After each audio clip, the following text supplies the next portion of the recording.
toe, ons het 'n blou lig. Goeiemôre. Môre. Alright, nou is almal hier so. Bly julle is almal hier en goeiemôre Mosselbaai. Ek wil net bevestig, Ian en Alida en Frikkie is hier so, hulle het nie geëloop nie. Hulle het nog nie aansoek gedoen vir citizenship in Gauteng nie, so hulle is okay. Julle kan aangaan, so prys die Here. Welkom vir julle 3 dae van Mosselbaai af. So en welkom vir elkeen van julle wat ook volgende die tyd uitgekoop het. Dit is lekker om so by mekaar te kan kom. Alle eer aan ons koning Jesus. So kom ons bid gou saam. Vader, in die magtige naam van Jesus wil ons U loof en prys en eer. Ons eer U omdat U God is.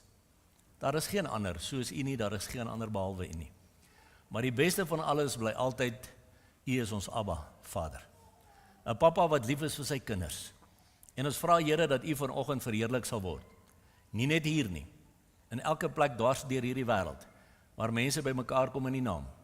Dat die Heilige Gees in beheer sal wees en harte aangeraak sal word vir U koninkryk. En ons vra Here dat U my ook uit die pad sal vat, dat ek nie die een sal wees wat spreek nie, maar dat die Heilige Gees in en deur my sal spreek, en dat ons almal se harte ontvanklik sal wees vir die waarheid van die woord. En dankie dat U altyd vir ons die autoriteit gee om vir Satan sê, Satan, ons bind nou jou werke. Jy sal nie keer dat God se kinders hierdie boodskap ontvang nie en jy sal verdwyn in Jesus Christus se naam. Here Jesus, nou vra ons dat U ons toemaak met die kosbare bloed asseblief. Ons vra dat U die engele vir ons opstel reg rondom hierdie perseel en dat U self volgens Sagaria 2 vers 5 'n muur van vuur van beskerming om ons sal wees, dat hierdie 'n veilige plek is terwyl ons besig is. Dankie Here vir U teenwoordigheid. Vat ons nou by die hand en lei ons deur U Heilige Gees. Ons vra dit in die kosbare naam van Jesus Christus. Amen. Amen. Chris, dankie. Dit is 'n voorreg om weer by julle te kan wees. En ek kom gewoonlik net elke tweede maand hiernatoe. Maar nou verstaan ek sal weer ingedruk oor 3 weke van nou af, want die pastoor gaan weer loop Mosselbaai toe. So hy hardloop rond die vlakte vol.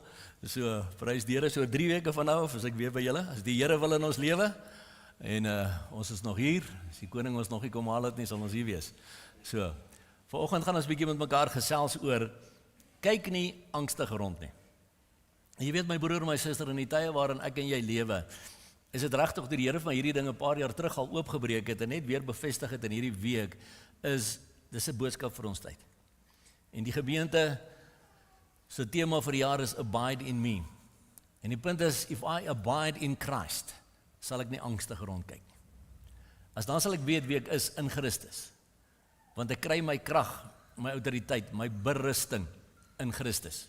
So kyk nie angstig rond nie. Onthou, ek begin altyd met hierdie vers in 2 Korintiërs 1 vers 13. Ek het gister die voorreg gehad om by 'n vrouekamp in Mabula te praat, daar buite Warmbad, en ek sê vir die vrouens daar, dis vir my net weer 'n sirkel gewees, want 27 jaar gelede het ek my hart vir die Here gegee op Mabula, Joey haar hart gegee vir die Here op Mabula, en nou kon ons ander mense daar bedien, en dit is 'n wonderlike voorreg om net te besef die pad wat die Here met ons elkeen stap. Maar ek het daar pertinent ook vir hulle gesê, hierdie vers is 'n vers wat die Here vir my in 1999 by een van daardie kampe oopgebreek het, en sedertdien lees ek my Bybel op 'n ander manier. Want my Bybel sê in 2 Korintiërs 1 vers 13, want ons skryf aan julle niks anders as wat julle lees of ook verstaan nie. En ek hoop dat julle dit ook tot die einde toe sal verstaan. En so vanoggend gaan ons lees wat die Bybel vir ons sê oor kyk nie angstig rond nie. Jy gaan sien, ons kan dit verstaan soos wat dit daar staan. Maar dan uit die aard van die saak moet ons toepas. Moet ons begin doen wat daar staan, is dit nie? Want jy sien in Matteus 22 vers 29 het Jesus gesê, julle dwaal. Julle dwaal, hoekom? Omdat julle die skrifte nie ken nie en ook nie die krag van God nie. En daai is ook 'n ding wat my daai tyd tussen die oë geslaan het. Wat ek net besef het, ek het gedwaal. Ek was 'n ouderling in die kerk, ja, maar ek het steeds gedwaal. Hoekom het ek gedwaal? Want ek het my skrifte nie geken nie. Hoekom het ek my skrifte nie geken nie? Want ek het nie die skrywer van die skrifte geken nie. En eers toe ek die skrywer van die skrifte persoonlik ontmoet het, vir hom gevra het om my te vervul met sy Heilige Gees en die skrifte vir my oop te breek deur sy Heilige Gees, het ek die krag van God leer ken. En my en Joey se persoonlike lewe, ons huwelik, die finansies en alles, ons kinders se lewens. Hoekom? Want my broer en suster, hierdie is die lewende woord van 'n lewende God. En ek en jy moet in 'n liefdesverhouding met hom wees. Want dit gaan oor liefde. Jy sien, vir te lank het ons groot geword en gedink, as ek hierdie goed nie doen, ek moet hierdie doen, ek moet daai doen, ek moet hierdie doen, ek moet daai doen. As ek dit nie doen nie, gaan die Here my zap met 'n bliksemstraal. Nee. Jy sien, dis toe ons nog in godsdienst geleef het. Ons was so besig met godsdienst, geliefde, dat ons het God gemis. Want godsdienst is dood. Verhouding met Jesus Christus is lewe. En eers wanneer ek in 'n intieme persoonlike verhouding met die skepper van hemel en aarde ingaan en besef, nou gaan dit vir my oor die liefde wat ek vir hom het. Uit dankbaarheid vir wat hy vir my gedoen het. Omdat ek so dankbaar is vir wat hy vir my gedoen het, wil ek uit liefde uit aan hom gehoorsaam wees. So as hy sê jy mag nie, sê ek wil nie, want ek is lief vir hom. As hy sê jy moet, sê ek wil, want ek is lief vir hom. Nie meer omdat ek bang is hy gaan my zap nie. Jy sien, maar dis daai tipe vrese wat die Satan in ons kop probeer insit het, wat gemaak het dat ons nie self ons Bybels gelees het en eintlik besef het, dit gaan oor intieme verhouding. Intieme verhouding met die skepper van hemel en aarde, en dis 'n wonderlike voorreg om dit te mag hê, dat ek en jy kan weet, dis waaroor dit alles gaan. Maar, in watter tye lewe ek en jy? Sonder enige twyfel lewe ons in die eindtye. Enig iemand wat kyk wat in die wêreld rondom ons aangaan, en lees wat in hierdie boek staan, en wat sê, ag nee, ek dink dit is meer, ek dink dit is 'n regte probleem, ek dink dit is toevallig die goed, ek dink dit is seker maar so. Nee, jy lees nie jou Bybel nie, punt 1. En punt 2, verstaan jy waar ons is nie, want jy sien, Matteus 24 vers 6 en 7 sê, en julle sal hoor van oorloë en gerugte van oorloë. Pas op, en ek wil jy met elke keer volgende kyk na die geel gedeelte. Moenie verskrik word nie, want alles moet plaasvind, maar dit is nog nie die einde nie. Want die een nasie sal teen die ander opstaan en die een koninkryk teen die ander, en daar sal hongersnode wees en pestsiektes en aardbewings op verskillende plekke. En ek kan 2 tree terugvat en jou net verwys na Matteus 24 vers 3 en 4 ook, toe hulle vir Jesus gevra het, maar wat gaan van die tekens van die tye wees voor sy koms? Die eerste een wat hy genoem het, wat ek nou nie vanoggend hanteer nie, want ek het dit by 'n vorige geleentheid hier by julle hanteer, is pas op dat niemand julle mislei nie. So die eerste groot teken van die eindtyd is misleiding. En daar is so baie misleiding daar buite, en stemme wat uitroep na die kinders van God om ons te probeer wegtrek van die waarheid van die woord af, maar daarna hanteer ons op 'n ander stadium. Vandag wil ek hierdie hanteer. Jy sien wanneer die mense hier goed sien gebeur, ons hoor van oorloë, gerugte van oorloë, en is interessant, jy weet, ek dink ons oupas en oumas, wat in die Tweede Wêreldoorlog of die Eerste Wêreldoorlog tyd geleef het, hulle het dit fisies ervaar, hulle het dit in hulle lywe ervaar. Vir my is dit skrikwekkend om te dink, ons kyk deesdae na oorlog op sosiale media. Dis videoetjies oor hoe die Oekraïners die Russe skiet, en hoe die Russe die Oekraïners skiet, en hoe Trump vir Israel, jy weet, dis net skrikwekkend om te dink, mense sterf by hulle honderde, duisende, en ons dink dis 'n fliek. Ons sien dit op 'n videoetjie. Dit raak ons nie. Maar ons moet besef, dit raak ander mense daar buite, my broer en my suster. Ons lewe in verskriklike tye. Ons lewe in erge tye. En daarom moet ek en jy weet wie ons is in Christus, sodat hierdie goed ons nie onderkry nie. Maar kyk mooi, pas op, moenie verskrik word nie. Moenie verskrik word as jy hierdie goed sien gebeur.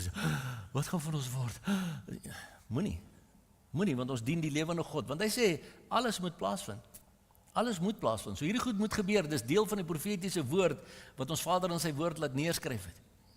Want die een nasie sal teen die ander opstaan. En daai woord nasie in Grieks ethnos beteken die een etniese groep sal teen die ander etniese groep opstaan. Wat sien ons? Veral in Suid-Afrika. Suid-Afrika is 'n baie groot voorbeeld van etniese groepe wat teen mekaar opstaan. Nou hoor ek mense sê vir my, Matian, ja, ons moet 'n biddag hou en ons moet bid teen hierdie goed. En sê ek, hoe kan jy bid teen die vervulling van Bybelse profeseë?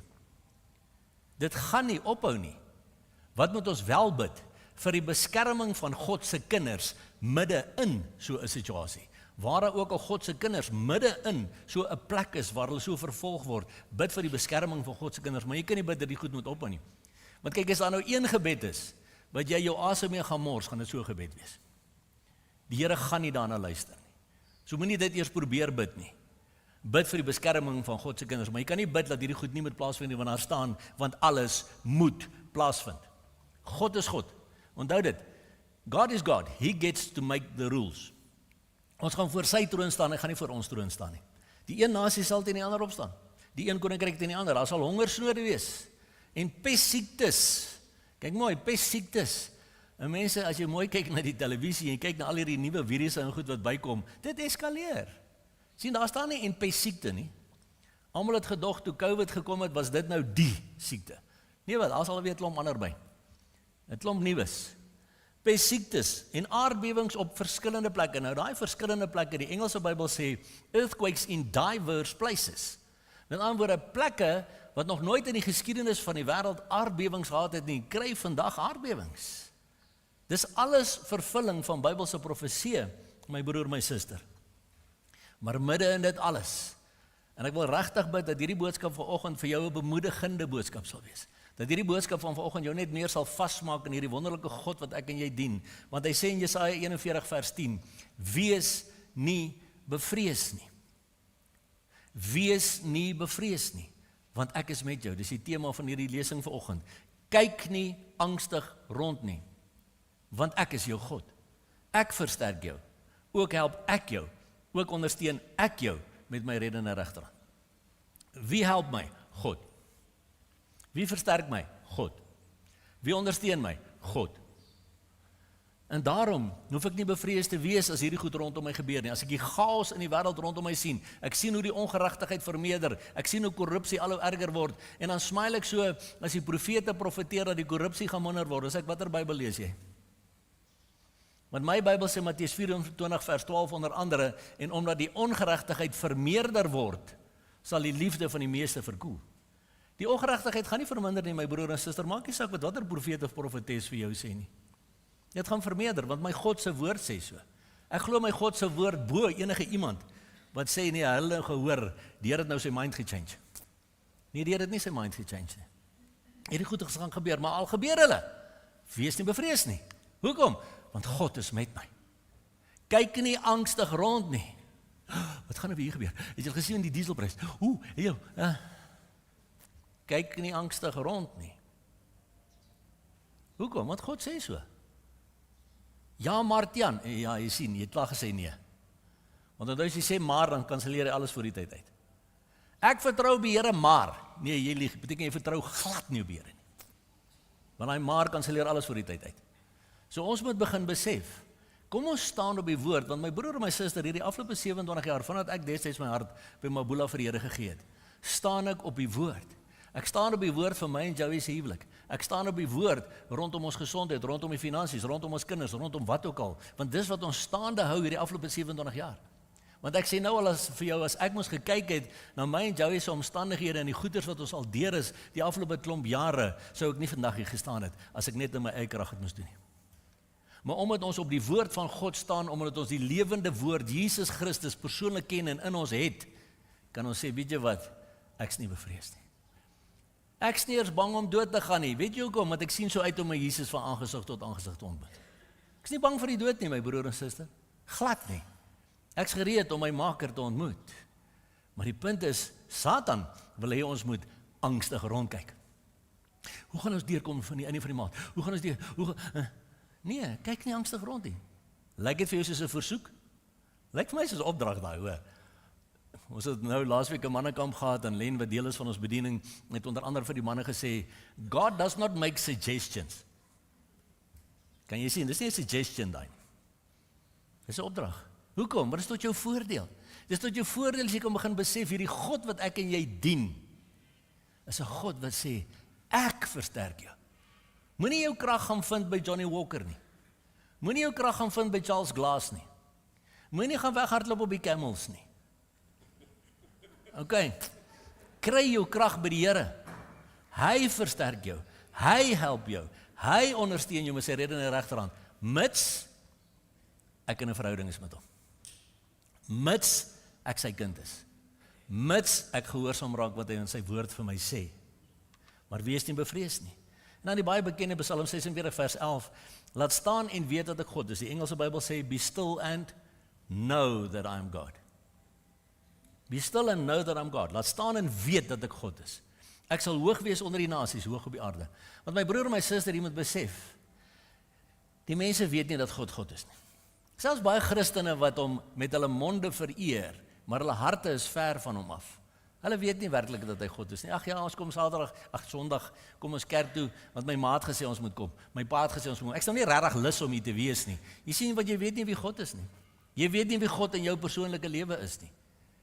En dis tyd dat elkeen van ons begin besef, ek moet in 'n persoonlike verhouding wees met die Skepper van hemel en aarde. En so moet jy jou kindertjies van kleins af leer. wat dit is om in 'n persoonlike verhouding te wees met Jesus Christus. 'n Persoonlike verhouding, want dis waaroor dit gaan. Maar omdat ons dit nooit geleer het nie, is godsdiens vir ons dood. Is godsdiens vir my boring. Wil ek nie in die kerk sit nie, want is boring. Jy sien, want ek het nie hierdie honger om meer te wil leer nie. Ek het nie hierdie honger om te verander nie. Weet ons, baie mense sê, ag nee man, weet jy wat, Jesus is lief vir my net soos wat ek is. Jy is heeltemal reg. Hy is lief vir jou net soos wat jy is, maar hy is te lief vir jou om jou te los soos wat jy is. God wil ons verander, elkeen van ons. En nie een van ons kan ooit sê, I have arrived nie. Nie een van ons kan ooit sê, ek weet nou presies hoe werk hierdie goeders nie. Verseker nie, ons hou aan leer, maar be still and know that I am God. Laat staan en weet dat God is. Ons gaan voor sy troon staan. Mense, daar wag 'n ewige heerlikheid saam met hom. En onthou nou die feit dat alles waar God is en daar waar hy op sy troon sit in die geestesdimensie is, beteken nie sy troon is net geestelik nie. Beteken nie hy's net 'n geestelike wese nie. Dis 'n fisiese plek. Die hemel is 'n fisiese plek waarheen ek en jy gaan. Ons gaan hom fisies sien. Ons gaan 'n druk kry by Jesus. Sien jy al uit daarna? Want jy weet Psalm 73 vers 25 sê, wie het ek buiten u in die hemel? Buiten u begeer ek ook niks op hierdie aarde nie. Niks. Ja, Here, dankie vir die blessing van 'n huis om in te bly, dankie vir die blessing van klere om aan te trek, dankie vir die blessing van 'n kar om mee te ry, maar dis blessings van die Here af daai. Maar ek begeer dit nie. Ek begeer dit nie, want ek begeer hom. Ek begeer hom. Ek dien die Here omdat ek lief is vir hom en vir wie hy is, nie vir wat ek van hom kan kry nie. Dis hoekom ek hom dien, en ons moet by daai punt kom om te besef, laat staan en weet dat hy God is. En dis hoekom ek in 'n verhouding is met hom. Nou sê 2 Timoteus 1 vers 7, want God het ons nie 'n gees van vreesagtigheid gegee nie, maar van krag en liefde en selfbeheersing. Kyk mooi, soos God nie vir my 'n gees van vreesagtigheid gegee het nie, waar kom die vrees vandaan? Satan. Wat gedagtes in ons kop kom sit wat ons beangs maak, wat my angstig maak, angstig oor my finansies, angstig oor my gesondheid, angstig oor my huwelik, angstig oor my toekoms, angstig oor my kinders se toekoms. En ons dwaal omdat ons die skrifte nie ken nie, want in steede daarvan om te begin doen wat die Bybel vir ons sê, verval ons in ons angs en ons word vasgebind deur vrees. Terwyl die Bybel sê, wees nie bevrees nie. Kyk nie angstig rond nie. Maar jy sien, dis die eerste ding wat in jou kop inslaan is, hoe gaan ons hierdie hanteer? Wat nou? Waar jy nou? Jy sien, maar daai vrees kom onmiddellik van die Satan af. En dan moet ons hom weerstaan, my broer en my suster. Maar ons moet ook besef, een van die tekens van die tye is hierdie vrees. Want in Lukas 21 vers 25 en 26 het Jesus verder ook vir sy disippels gesê, en daar sal tekens wees aan son en maan en sterre, en op die aarde, kyk nou mooi, benoudheid van nasies in hulle radeloosheid. My broer en suster, as jy op die televisie kyk, en jy kyk na al die groot wêreldleiers wat by mekaar kom en die besluite wat geneem word en die goed wat hulle oor praat, kan jy sien, die nasies is benoud want hulle is radeloos. Hulle het nie meer antwoorde vir die goed nie. Hulle het nie meer antwoorde vir die goed wat op hierdie aardbol gebeur nie. So hulle is almal benoud en dan kom almal probeer allerlei goeders nou doen met allerlei slim argumente, maar hulle is benoud want daar's nie meer raad vir die goed nie. So die enigste antwoord is die koning moet sy voete op hierdie aarde kom neersit. Die koning moet kom oorneem. Want onthou wanneer Jesus terugkom, my broer en my suster, kom hy by aarde heers as koning en priester volgens die orde van Melchisedek.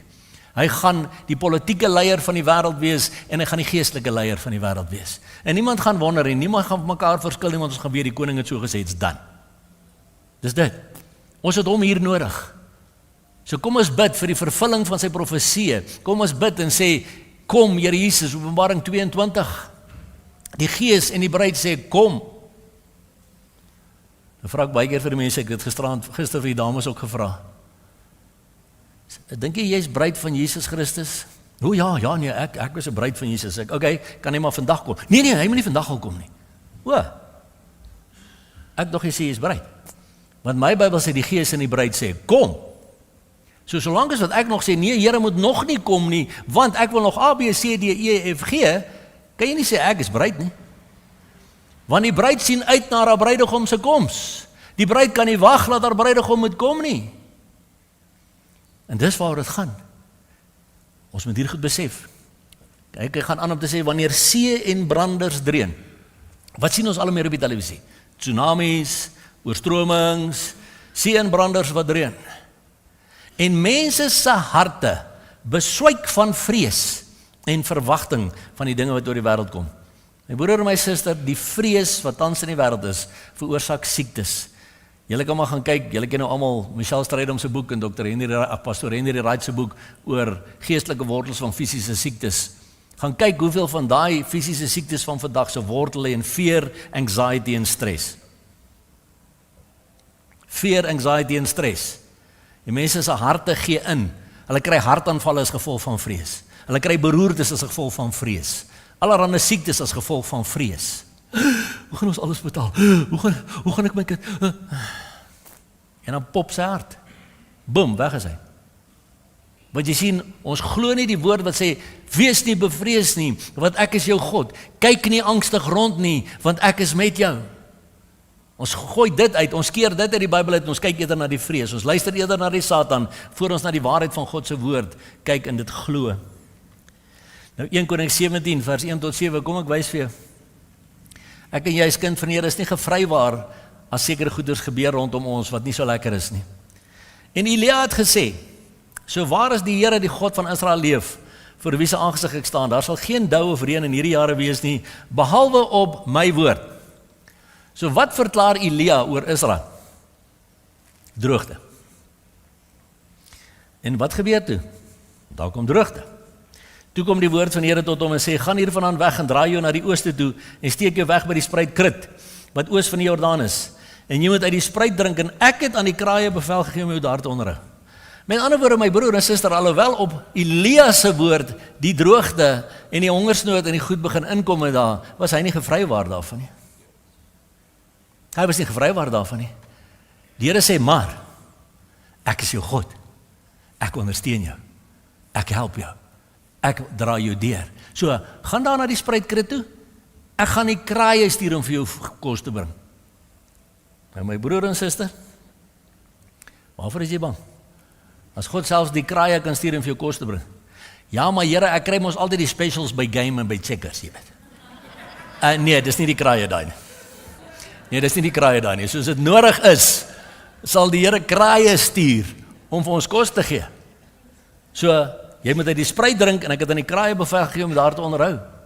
En ek sê ook altyd, jare terug toe ek tot bekering gekom het, was daar ook 'n vriend van my wat toe nou begin lees het oor die eindtye en verskriklik bekommerd was oor as ons nou deur die verdrukking moes gaan. Kyk, ons glo mos nou nie, ek glo nie ons gaan deur die verdrukking nie, want ek glo nie God gaan sy eie kinders deur sy eie toren laat gaan nie, maar alright. Op daai stadium is nou nog nie die kennis rondom dit gehad nie, so hy is nou bitterlik bekommerd. Hoe gaan ons oorleef in die 7 jaar van verdrukking? Hoe gaan ons, jy weet, en Here, ek het 3 kinders, hoe gaan ek vir my vrou my kinders sorg tydens daai tyd en so, en hy sê hy stoei met die Here vir 3 maande lank. Bid hy en hy sweet, en Here, hoe gaan ek vir my vrou my kinders sorg? Hy sê, na 3 maande in oggend 3 uur, toe maak die Here hom wakker. Hy sê vir Mannes, dink jy nie, as ek vir 'n volk van ongeveer 3 miljoen Jode vir 40 jaar lank in die woestyn kon sorg, sonder 'n Game, 'n Checkers of 'n Pick n Pay nie, dink jy nie ek kan vir jou en jou vrou en jou kinders sorg nie? Jy sien, ons weet nie wie is die God wat ek en jy dien nie, my broer en suster. Ons weet nie dat hy God is nie, want hy is nie die God van my lewe nie, want ek wil my eie God wees. Ek wil in beheer wees van my eie finansies. Ek wil in beheer wees van my eie lewe. Ek wil in beheer wees van hier. Nag. As ek nie alles vir hom oorgee nie, is dit nag. Maar Spreuke 3 vers 5 en 6 sê mos, vertrou volkome op die Here en moenie op jou eie insig te staat maak nie. Ken hom in alles wat jy doen en hy sal jou paai gelyk maak. Alles. Maar okay, wat gebeur verder met Elia? En hy het gegaan en gehandel volgens die woord van die Here. Hy het gaan bly by die spruit Krit wat oos van die Jordaan is. En die kraaie het vir hom smorens brood en vleis gebring en saans brood en vleis en hy het uit die spruit gedrink. Is ek alweer nie op nie? Sorry Chris. So moet ons deel is van 'n liggaam. Ek het 'n vinger nodig om net vir my te sê, jy weet. Kyk mooi wat gebeur. En die kraaie het vir hom smorens brood en vleis gebring en saans brood en vleis. En ek kan my nog dink dat ons, baie van ons mense in ons trots en hoogmoed sal sê, wat? Ek eet nie vleis wat deur 'n kraai aan my aangedra is nie. Dis dalk roadkill. Ja. Nee, ons moet begin besef. As God vir jou sorg, sal hy vir jou sorg. En weet jy wat jonger is nie, gaan jy roadkill ook eet.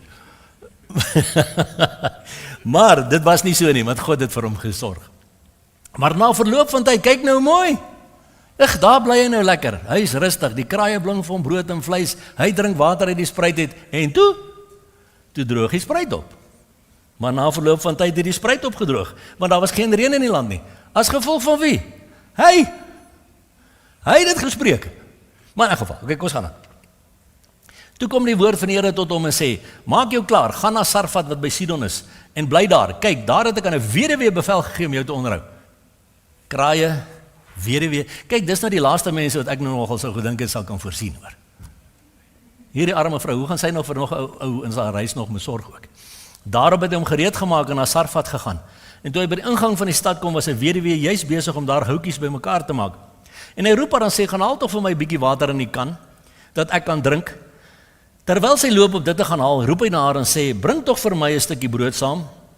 Maar sy antwoord, so waar as die Here u God leef, ek het nie 'n broodkoek nie, net maar 'n handvol meel in die pot en 'n bietjie olie in die kruik, en hier maak ek nou 'n paar houtjies bymekaar, dan gaan ek en maak dit vir my en my seun klaar, dat ons dit kan eet en sterwe. En ek kan my nogal indink dat Elia sê, Here, u sê hierdie weduwee moet vir my sorg. Sy wil nou haar laaste bietjie meel gaan gebruik en dan wil sy doodgaan. En hy sê ek moet na haar toe gaan. En Elia sê vir haar, kyk mooi, kyk na die geel gedeelte. Wees nie bevrees nie. So Elia het nie dit gesê nie. Elia was 'n man van God. Elia het geweet wie is die God wat hom ondersteun, wie is die God wat hom help, wie is die God wat hom dra, en hy sê vir haar, wees nie bevrees nie. Gaan heen, doen volgens jou woord, maar maak eers daarvan vir my 'n broodkoekie en bring dit uit vir my. Daarna kan jy vir jou en jou seun iets klaar maak.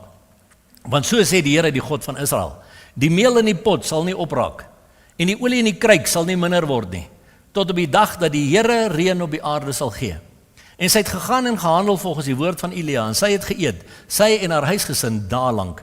Die meel in die pot het nie opgeraak en die olie in die kruik nie minder geword nie, volgens die woord van die Here wat hy deur die diens van Elia gespreek het. Sien, wees nie bevrees nie, my broer en suster. Maak nie saak wat die Here dalk vir jou sê, hoorie, gaan na hierdie persone, Here, hulle gaan my nie kan help nie. Glo jy God of sien jy fokus jy op die mens? Fokus jy op die persoon? En dan moet ek vir jou sê, hierdie hele ding van Elia wat vir die dame sê, gaan maak eers vir my 'n broodkoekie en dan, jy weet, daar word daar geloof ook getoets, né? Is sy bereid om daai laaste broodkoekie wat sy eintlik vir haar en haar seun wou gemaak het, dan nou vir die profeet te gee? Maar net so bedien ek op 'n stadium by plek 'n klomp jare terug. Want deesdae is die hele ding mos van profete en profetesse 'n vreeslike groot ding daar buite. Almal hardloop net agter die profete aan en die profetesse aan wat vir hulle moet profeteer oor wat sê die Here vir hulle. Jy sien, die mense wil nie self by die Here gaan hoor nie. Hulle wil deur iemand anders te by die Here gaan hoor. Maar hierdie betrokke familie het ook hulle eie familie profetes gehad. En dit was een van die tannies blykbaar in die familie. En hulle het geboer en onder andere nooit eers geplant voor hulle nie gebel het en gesê, Tannie, hoor by die Here, wat sê die Here, moet ons plant of moet ons nie plant nie? Dan sal sy nou gaan bid, dan sê sy, okay, die Here sê, julle kan maar plant soveel. En so het dit nou vir 'n ruk lank aangegaan, hulle het, een van die familielede vir my gesê, want ek die hele familie bedien, toe sê hulle vir my, maar ons het naderhand omtrent nie asem gehaal, voor ons nie gebel het en gesê, Tannie, mag ons vandag asemhaal nie. Jy sien wat doen hierdie profetesse en profete, hulle begin jou lewe beheer. Hulle begin jou lewe beheer. Want jy kan omtrent niks doen voordat jy nie na hulle geluister het nie. En die seun sê vir my, en op 'n dag toe fire ons die profetesse. Sê ek, hoekom? Hy sê nie, want ons wil 'n trok koop vir die plaas. En dan bel ons weer vir Tannie en ons sê, Tannie, kan ons maar hierdie trok koop? Tannie sê, okay, ek gaan bid, dan gaan ek julle nou sê. En so 'n paar dae later toe bel sy, toe sê sy, ja, die Here het vir my skrif gegee, en sy haal hierdie skrif aan.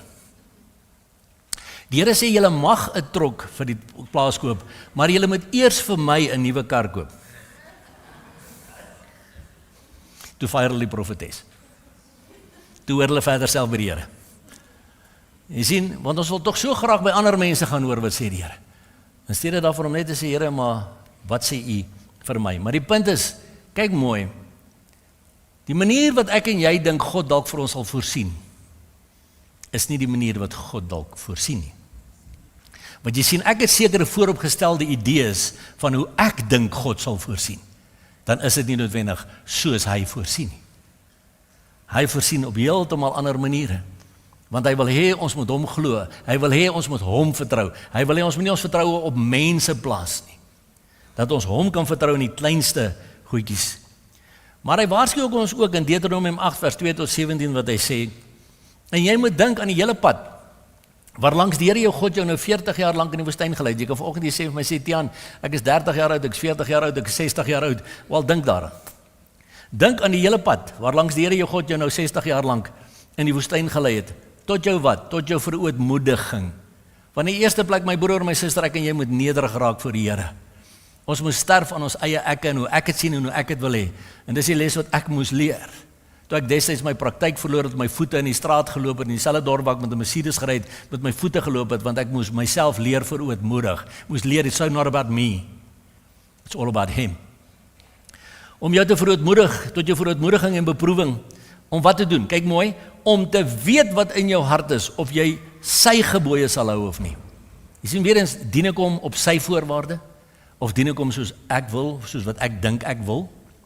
En hy het jou verootmoedig en jou laat honger ly en jou die manne laat eet wat jy en jou vaders nie geken het nie. Om aan jou bekend te maak, dat die mens nie van brood alleen lewe nie, maar dat die mens lewe van alles wat uit die mond van die Here uitgaan. Jou klere het aan jou nie verslyt en jou voet het nou 40 jaar lang nie geswel nie. So, waarvan lewe ek en jy? Van alles wat uit die woord van God uitgaan. Jy sien my broer en suster, ek en jy kan nie nitpiek uit die woord uit nie. Kan jy sê, ek hou van hierdie, ek sal hierdie navolg. Ook en ek hou van hierdie, ek gaan hierdie doen. Maar hoor jy, daai ene wat my so bietjie oor die vingers rap, nee, ek wil nie daai hoor nie. Nee, daai ene wat my so bietjie tref, nee, ek wil nie daai hoor nie. Ons moet besef, die Here is met elkeen van ons op 'n pad.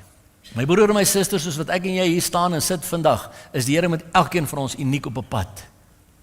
En hy wil weet wat in jou hart is. Of jy hom sal dien of nie, volgens sy gebooie, volgens wat hy sê.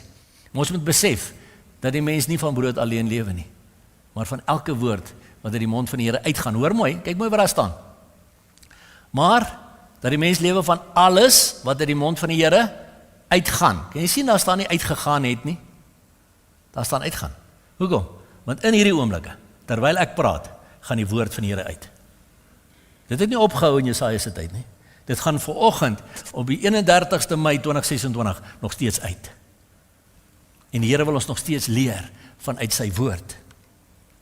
Erken dan, kyk nou wat hy sê, erken dan in jou hart dat die Here jou God jou onderrig, soos 'n man sy seun onderrig, en hou die gebooie van die Here jou God om in sy weë te wandel en hom te vrees. Want die Here jou God bring jou in 'n goeie land, 'n land waarin jy brood sonder skaarste sal eet, waarin niks jou sal ontbreek nie, en jy sal eet en versadig word, en die Here jou God loof oor die goeie land wat hy jou gegee het. So kyk mooi, die Here onderrig ons, selfs deur die tye wat ons moet deurgaan, die lesse wat ons moet leer, ons verootmoediging, ons beproewing, is die Here met my, en hy leer my, soos 'n vader sy seun onderrig.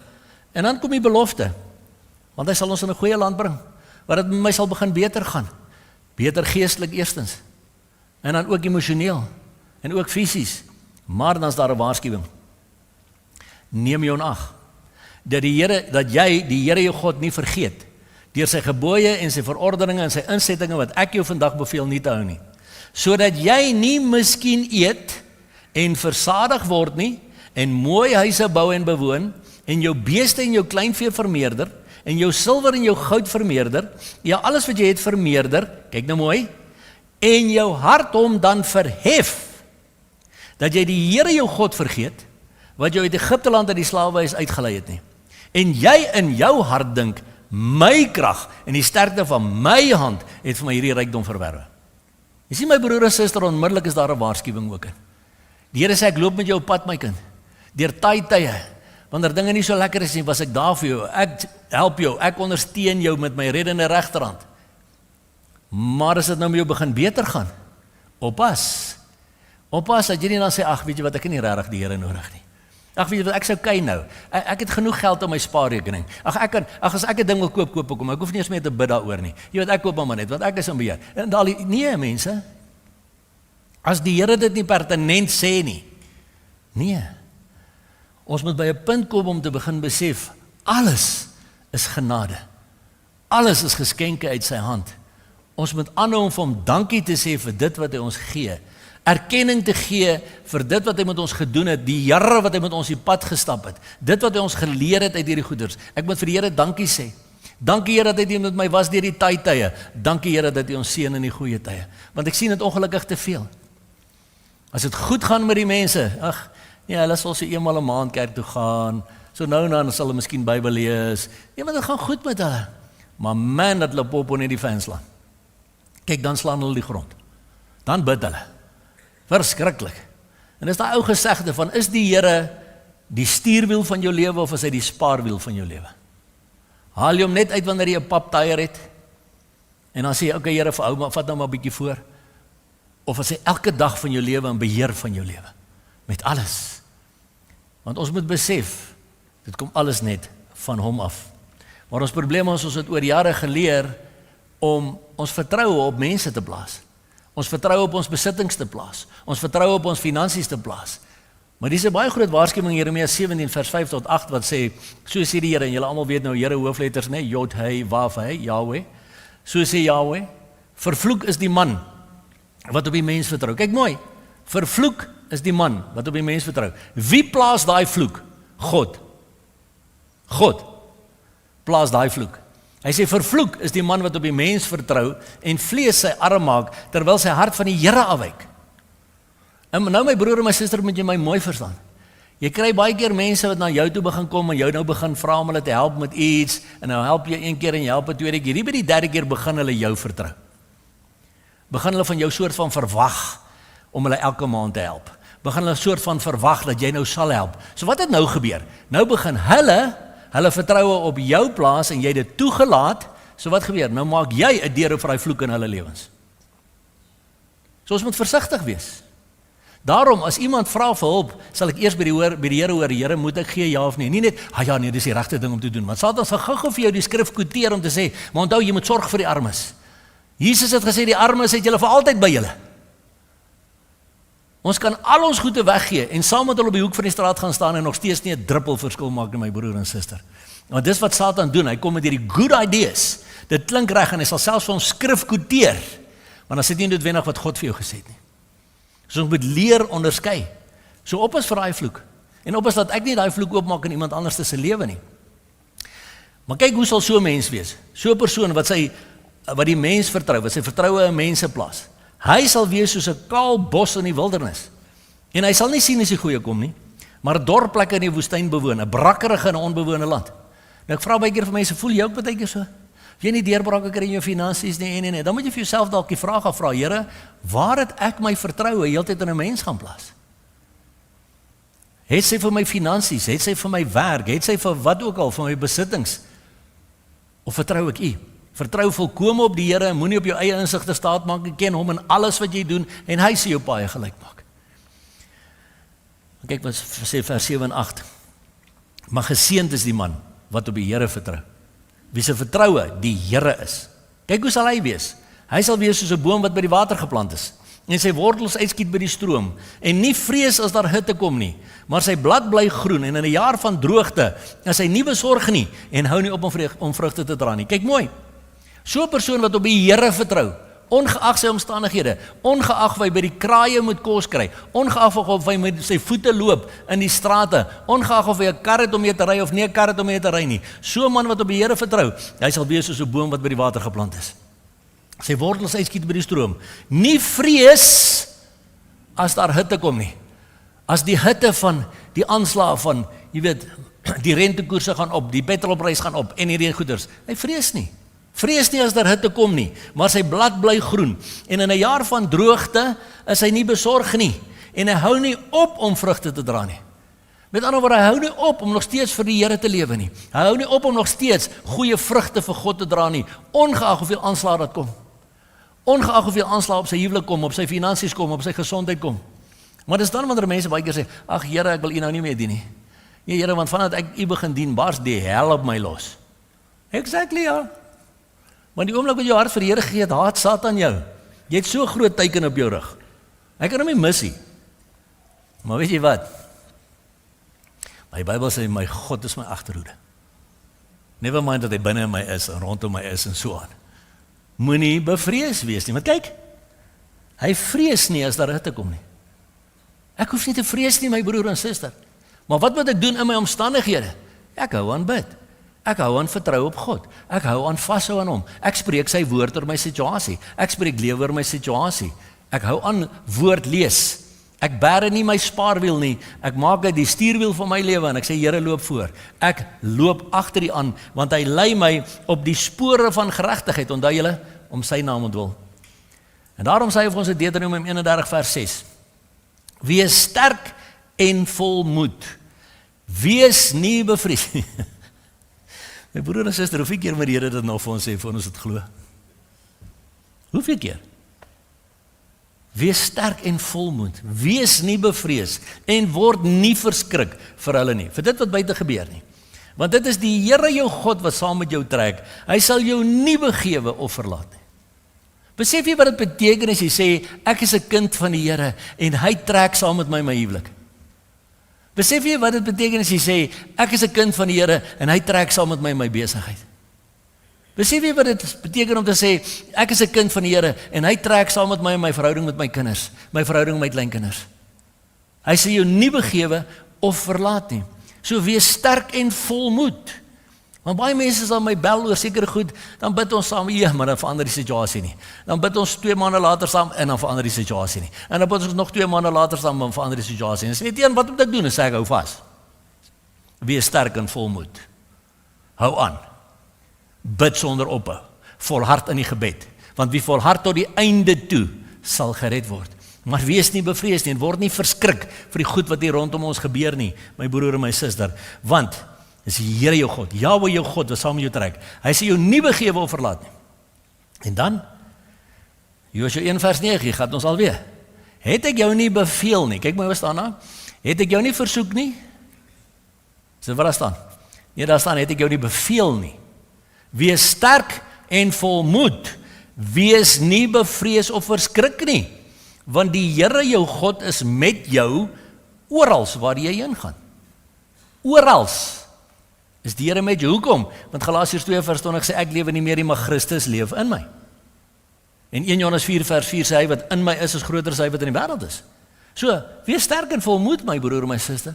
Maak nie saak wat die fisiese omstandighede is wat tans dalk in jou lewe aan die gang is nie. Dalk het jy jou werk verloor. Dalk is jy besig om met een of ander siekte te stoei. Dalk is jy bekommerd oor 'n kind wat op dwelms is of wat ook al. Wees sterk en volmoed. Wees nie bevrees of verskrik nie. Want die Here jou God is met jou, oral waar jy heen gaan. En dan kom hy in die Nuwe Testament en hy herbevestig dit vir ons. In Hebreërs 13 vers 5 wat sê, wees tevrede met wat jy het. Want hy het gesê, ek sal jou nooit begewe en jou nooit verlaat nie. Nooit begewe en nooit verlaat nie. En ek vra altyd vir die mense die vraag, wanneer is nooit? Nooit. Nooit. Want so baie keer kom die mense by en sê vir my, Tiaan, dit voel vir my of die Here my verlaat het. Die Here voel so ver van my af. Sê ek, my Bybel sê hy is binne in jou, hoe ver is dit?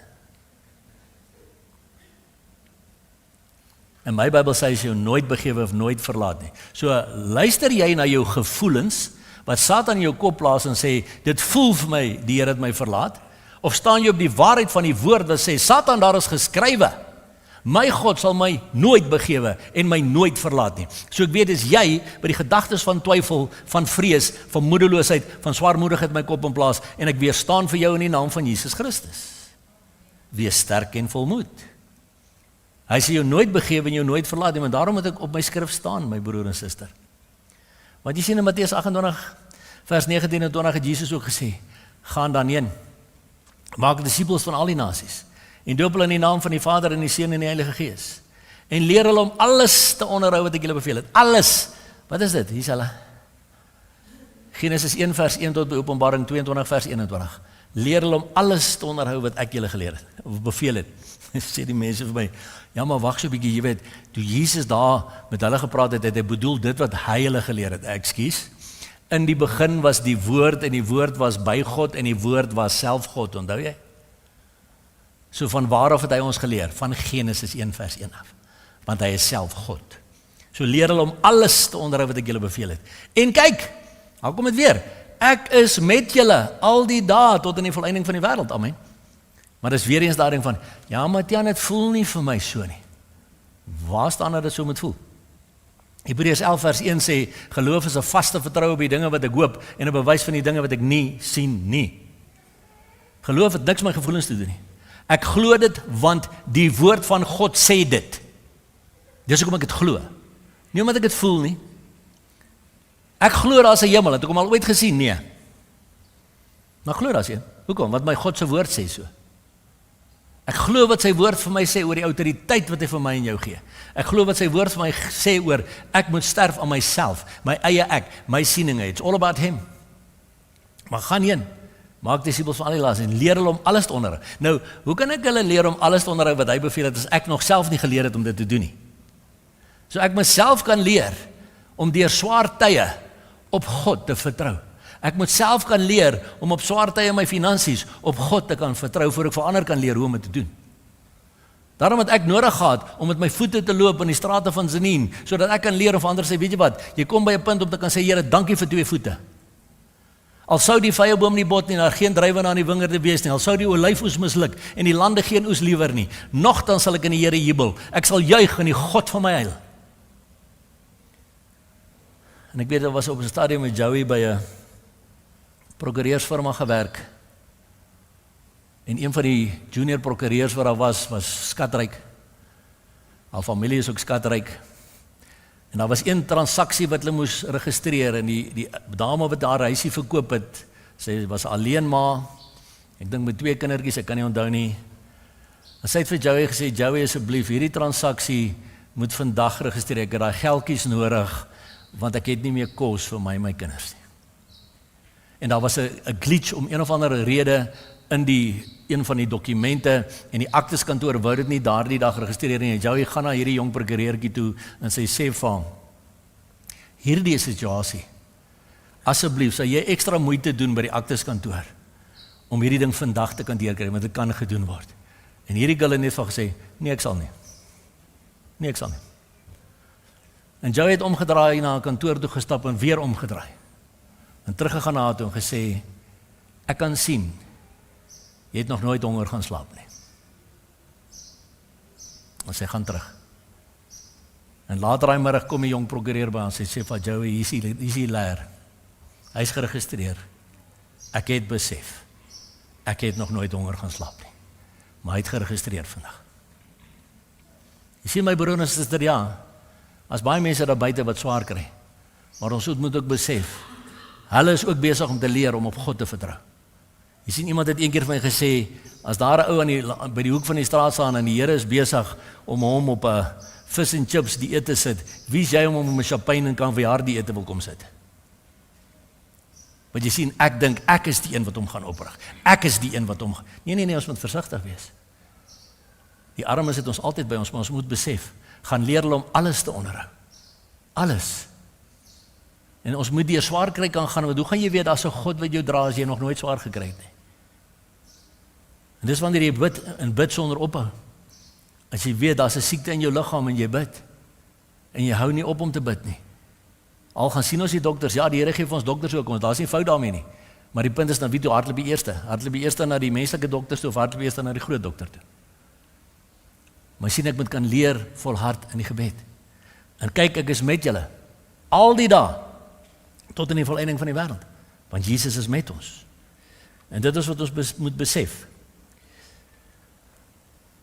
Matteus 9, vers 21 en 22, die vrou wat in Jesus se kleed kom raak het, sy het by haarself gesê, as ek maar net sy kleed kan aanraak, sal ek gesond word.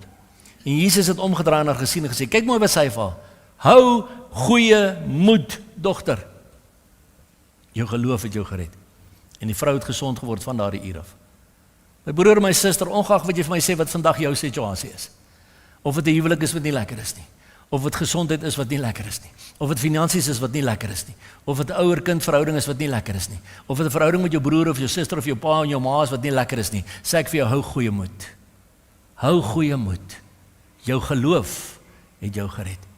Jou geloof sal jou deurdra in die betrokke situasie. Johannes 16 vers 33. Dit het ek vir julle gesê dat julle in my vrede kan hê.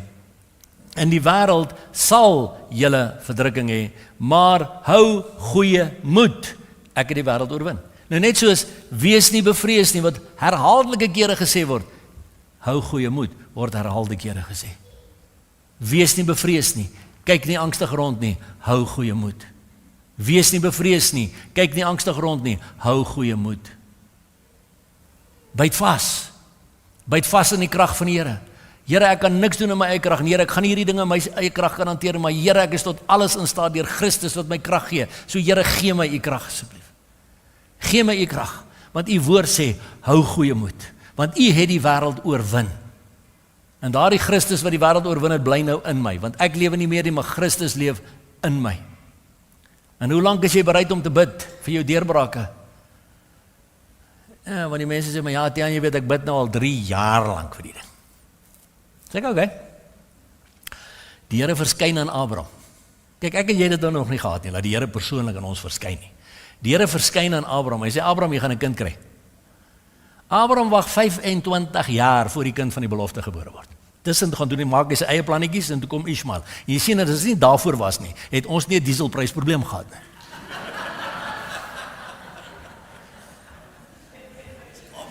Abraham se skuld, jy sien. Abraham wat in sy eie vlees na sy vrou geluister het.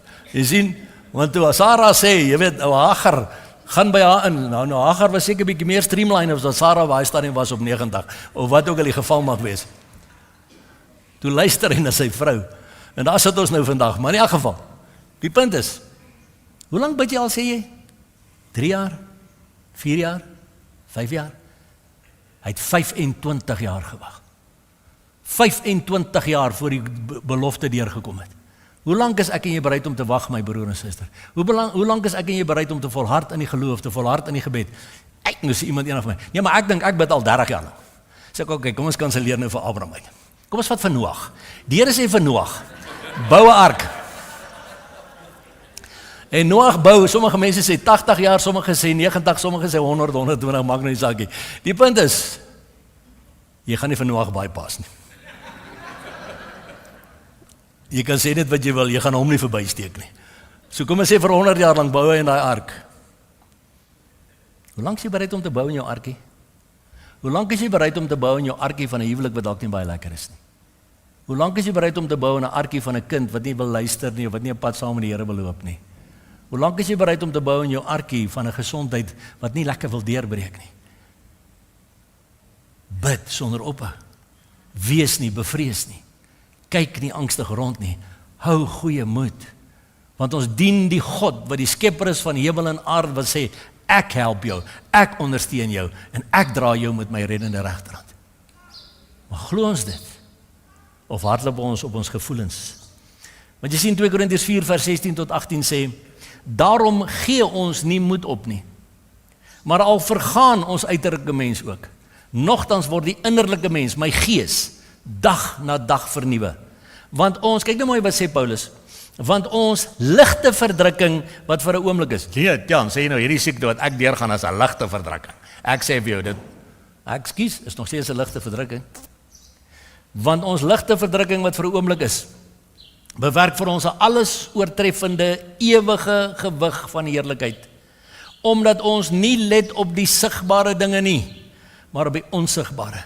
Want die sigbare dinge is tydelik, maar die onsigbare ewig. Kyk mooi. So waarop fokus ek en jy, my broer en suster? Fokus ons op hierdie tydelike sigbare dinge? Gaan ons in vrees in oor hierdie tydelike sigbare dinge, oor die hel wat rondom die wêreld losbars? Gaan ons in vrees in oor die brandstofprys? Gaan ons in vrees in oor die nog 'n inspuiting wat hulle wil bring en dene en dit en al? Gaan ons in vrees in dit? Of sê ek, nee, weet jy wat, ek let nie daarop nie. Ek let op die onsigbare. Want ek maak my gereed vir ewigheid. Ek sê altyd vir die mense, ons moet besef, ons moet almal 'n ewigheidsvisie begin kry. Want ons gaan almal eendag voor die troon staan. Kyk, as daar nou een ding is wat nie een van ons gaan mis nie, is dit die ewigheid. Ons gaan almal in die ewigheid wees. En ek en jy kan kies waar ons in daardie ewigheid gaan wees. Want Titus 2 vers 11 tot 13 sê, want die reddende genade van God het aan alle mense verskyn. en leer ons om die goddeloosheid en wêreldse begeerlikhede te verloon, ingetoe en regverdig en vroom in die teenwoordige wêreld te lewe, terwyl ons die salige hoop en die verskyning van die heerlikheid verwag van die grootte God en ons verlosser Jesus Christus. My broer en suster, dit is waarop ons hoop. Dis waarna ons uitsien. Dis waarna ons kyk, want hy is die een wat die ewigheid vir ons moontlik gemaak het. Ons moet uitsien na daai dag wanneer hy gaan kom om ons te kom haal, of die dag wat ek deurstap op my eie. Moet uitsien na daai dag. Maar ons sien uit na die koms van ons Here Jesus Christus. En Lukas 21 vers 28 sê, en as hierdie dinge begin gebeur, kyk dan na bo en hef julle hoofde op, omdat julle verlossing naby is. My broer en my suster, het hierdie dinge al begin gebeur? Verseker. Hulle het nie net al begin gebeur nie, ons hardloop al diep in beseringstyd in. Ons hardloop al diep in beseringstyd in. Die koms van ons Here Jesus is baie, baie naby. So waar moet jy kyk? Angstig rondkyk? Nee, kyk dan na bo. Kyk dan na bo. Kyk dan na bo, omdat julle verlossing naby is. Sien uit na die koms van ons Here, maar die punt is, jy gaan net uitsien na die koms van ons Here, as jy lief is vir ons Here. As jy in 'n liefdesverhouding is met die bruidegom. As jy sê, Here, ek sien uit na u koms, ek kan nie wag om by u te wees nie, maar tot dan het ek werk om te doen. So iemand het ook een keer gesê, don't be so heavenly minded that you are of no earthly good. Weet jy wat ek sê? Don't be so heavenly minded that you're of no earthly good. So ruk terug by 'n ander kamp bedien. Nou praat ek oor Martha en Maria. Dan sê ek, jy weet, maar Maria het nou daar by die voete van Jesus gesit en as nou vir haar gesê, nee, sy het die beste deel uitgekies en nou Martha was besig. En hierdie een girl sê ek vir my, want ek praat onder andere oor die huwelik en ek sê, sis, sê gou vir my, want daar was toe nou een dame wat vreeslik heilig is. En vreeslik net, maar sy hoor by die Here en sy sit by die Here, net sy en al hierdie tipe van goeders. En ek sê vir, okay, nou, hoeveel tyd spandeer jy met die Here? Nee, seker so 3-4 ure in die oggend en so. En ek sê, okay, as jy nou daar opgestaan het, nadat jy jou 3-4 ure met die Here spandeer het, wat doen jy dan? O nee, dan maak ek so bietjie aan die kant, maar dan gaan spandeer ek weer tyd by die Here, want ek sit net by die voete van die Here. Ek sê, okay, nou maak jy kos vir jou man as hy in die aand by die huis kom. Nee, wat as hy wil kos hê, moet hy self kos maak. Ek sê, ekskuus? Don't be so heavenly minded that you're of no earthly good. Want dis ongelukkig, die hele punt is, as jy daar opstaan, maak jy vir jou man kos. Hy het gewerk vandag, om vir jou en die kinders te voorsien. En jou Jesus, wat jou alles leer hom ook, so, as 'n vrou van God, vir jou man te kan sorg. Jy weet, want ek sê altyd by ons huwelikskampe, ek weet nie of Chris daai vers gebruik nie, maar in Jeremia 31 vers 22, veral as ek met die vrouens praat, en die vrou van 2026 wil gewoonlik nie hierdie vers hoor nie. Maar Jeremia 31 vers 22 sê, hoe lank sal jy bly aarsel, o afkeerige dogter? Want die Here het iets niets op die aarde geskape. Die vrou sal die man beskerm. Hoe? Nee, die man moet my beskerm. Ja, jy is heeltemal reg. In die fisiese en in die voorsiening en in die koestering. Hoe beskerm die vrou 'n man? Met haar gebede. Met haar backup. Sy agterhoede. Ek weet oral waar ek gaan, oral waar ek bedien. Joey is nie vanoggend hier nie, maar ek weet sy bid vir my. Sy is my backup. Ek weet my vrou beskerm my. Sy beskerm my in alles. Want sy weet wat dit beteken om te sê die vrou sal die man beskerm. Jy sien, ons moet besef, hierdie is alles deel van wat ons moet lewe. Ons kan nie net sekere gedeeltjies van die Bybel uithaal en sê, okay, hierdie sal ek doen, maar daai gaan ek nie doen nie. Want hierdie klink vir my so mooi en reg, maar hierdie, ek hou nou nie so baie van hierdie nie. En ek onthou, was dit baie jare terug ook op die mannekamp wat ons was 'n man met die naam van François Venter, en hy is ook al intussen al oorlede. En hy het altyd 'n ding gehad, dan kom hy met so 'n zip ding daar aan. Net so 'n Bybelcover.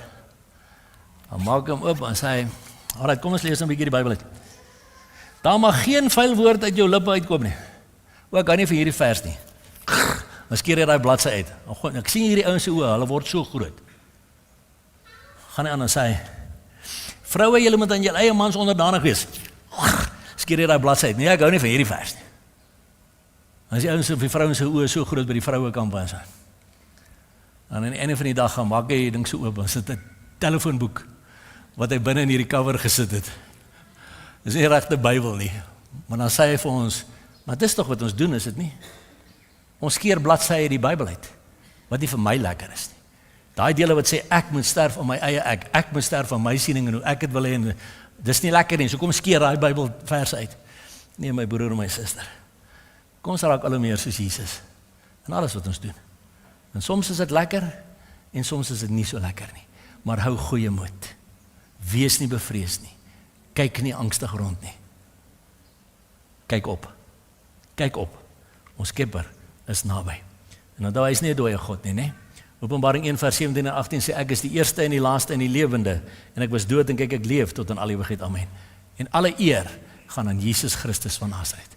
Al die lof, al die eer, al die dank, al die aanbidding wat ooit kan wees uit 'n menslike mond uit, gaan aan hom. Want hy alleen is waardig om aanbid te word. Hy is die enigste God van enige gelowe wat ooit van sy troon af opgestaan het en kom sterf het vir sy volgelinge. Iemand het nydag weer vir my gesê, ja, het jy onthou, ou Boeddha, sy bene lê daar in 'n grot iewers in Indië of somewhere. Jy weet, ou Mohammed, sy bene lê daar somewhere daar bo in die ooste, iewers in 'n grot of 'n ding.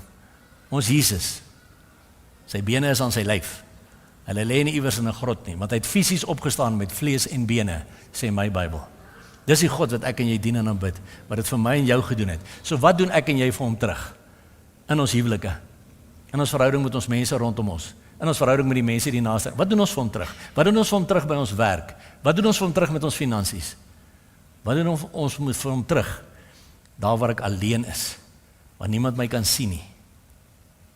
Want julle moet sien, een ding weet, daar's ten minste twee mense wat jy wel sien, of twee persone wat jy wel sien. Die een se naam is God, en die ander se naam is Satan. Hy sien wat jy daar in die donker doen. So ons moet besef, kom ons lewe in die lig, kom ons wandel in die lig, omdat ons die lewende lig in ons het.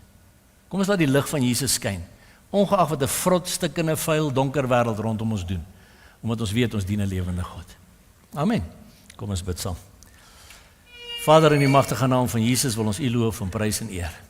Dankie Here. Dankie. Dankie dat U sê, ons hoef nie angstig rond te kyk nie. Dankie dat U sê, by herhaling, ons moet nie bevrees wees nie. Dankie dat U by herhaling sê, ons moet goeie moed hou, want ons verlossing is naby. Maar intussen, terwyl die fisiese vervulling van daardie profetiese woord nog gaan gebeur, wat Jesus gaan kom om ons te kom haal, Here, weet ons nog steeds, U is ook naby, want U is in elkeen van ons. U lewe in elkeen van ons wat U kinders is, deur U Heilige Gees. En ek wil vra dat U Heilige Gees die naprediker sal wees van hierdie boodskap. En dat elkeen van hierdie kosbare broers en susters sal sê, Here, begin by my. Wat is daar wat ek moet verander? Ongeag of daar droogte in my lewe is, ongeag of daar hongersnood in my lewe is, Here, dankie dat U ook in staat is om selfs die kraaie te stuur om vir my kos te gee. Dankie dat U selfs in staat is om 'n weduwee te gebruik om vir my te voorsien. Dankie dat U 'n bonatuurlike God is. En Vader, vergewe ons waar ons U as 'n spaarwiel probeer gebruik het. Waar ons U maar net in die agterkant van die kar geberre het totdat ons U nodig het en U dan uitgehaal het. Vergewe ons asseblief, Here. Vergewe my vir daai kere in my lewe wat ek het gedoen het. Maar Here, laat ons van vandag af weer die besluit sal neem om te sê, U is die stuurwiel van my lewe. Ek gee alles oor aan U. Ek gee my hele huwelik oor aan U. Ek gee my verhouding met my kinders oor aan U. Ek gee my finansies oor aan U. Ek gee my werk oor aan U.